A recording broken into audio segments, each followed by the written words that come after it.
Dennis and Casper here from Submission Radio Australia. We're standing here with the man of the hour, the man with the power too sweet to be sour. I'm talking, of course, about Luke Rockhold. Luke, welcome to Australia. Yeah, thanks for having me. I'm sorry about that introduction. It might have not been the greatest. But, Luke, we were just talking to Michael, and he just told us that he believes that you're going to take the fight to the ground, that you won't want to stand with him during the fight. He just said this to us. Well, what do you think the fight will play out? Are you planning on taking it to the ground, or do you want it to be a standing war? There's nothing in me that wants to take it to the ground. I just want to beat him up. And I was like, I'm not even going to train jiu-jitsu or wrestling for this fight. You know, I'm pretty much just going to go pick him apart on the feet. I'm so much better than him there.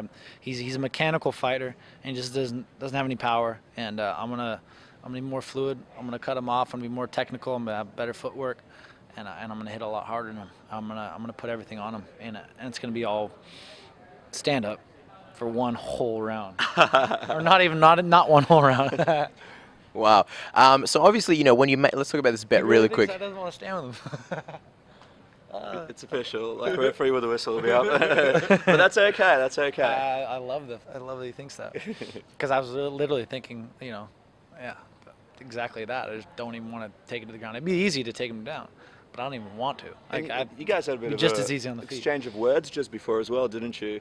A bit of an exchange of words out there on the nice, over the beautiful view of Sydney. We had a few words there, a few words up here. You know, I mean, we've good. Always had a few words for each other. I mean, let's just be real here. Yeah, but how does it feel to actually see the man face to face and know that you'll be fighting him finally? I mean, I've seen him face to face quite a bit, and you know, but now the fact that I actually get to fight him and it's real, it just puts a smile on my face. I'm so happy. You know, the guys, no one I know really likes him. You know, he's a prick, and you know, he's a prick to everybody, you know, behind the scenes, and a lot of people are looking forward to me beating him and shutting his mouth, you know, I'm gonna put an exclamation mark and make him, you know, I don't know if I can shut him up for good, because the guy just doesn't know how to stop, but you know, I'm gonna do my best. I think obviously everyone here in Australia is looking forward to the fight on November 8th. But before that, you were slotted, or apparently maybe going to fight Lyoto Machida. And then out of nowhere, you get yourself and Bisping. Tell us a little bit about how this come about. Did you ask for this fight? Did you sway anyone? Or how did you exactly find out that it was going to be you and Bisping? You know, I heard about the Machida fight, and was trying to get that going somewhere, you know, more so in the States. And I wanted the Bisping fight. I mean, I knew it was more so. I was pushing for the Bisping fight because I know it was now or never.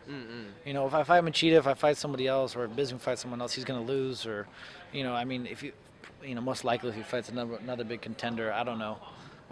But you know, I could never go back to Bisping. So it was now or never, and that, in my mind, and that's why I was really pushing it. And the heat. You know, you know, everything was just so perfect. So I was like, I wanted that as my #1 fight. You know, and you know, I can fight Lyoto right after this, or anybody else. And just a really quick follow-up. When you're on our show, you mentioned obviously you're a little bit sketchy about fighting in Brazil. You and a lot of other guys have said the same thing. So now obviously the fight isn't going to be in America, or obviously the Machida fight isn't going to be in Brazil. Here you are in Australia. How do you feel about fighting in Australia?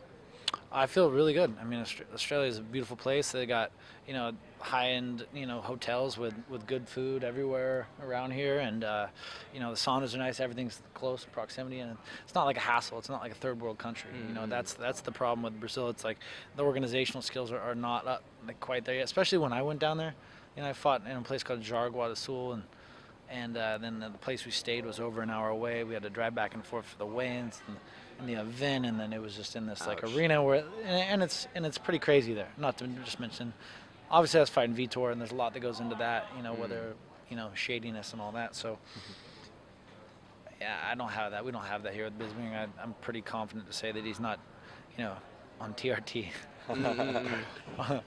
TRT, right? Well, you know, speaking of Vitor Belfort, he'll be taking on Chris Weidman soon, you know, in that big title match. I'm just wondering, if you do go through, Michael, like you say, November 8th, is the title the next destination for you? Do you believe that you deserve to get in there and, you know, get a title shot perhaps? I mean, given the division, I believe I'm the best for the job. I believe I'm the best in the world, you know, truly.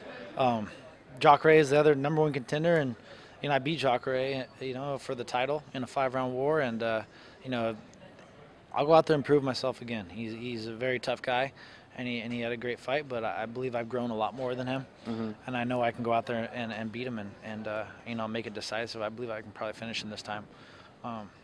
You know, I'm going to focus on Bisping, and you know, if they want me to fight again, fight Jacare or Machida, or prove myself once again. But you know, I believe I'm the best in the world.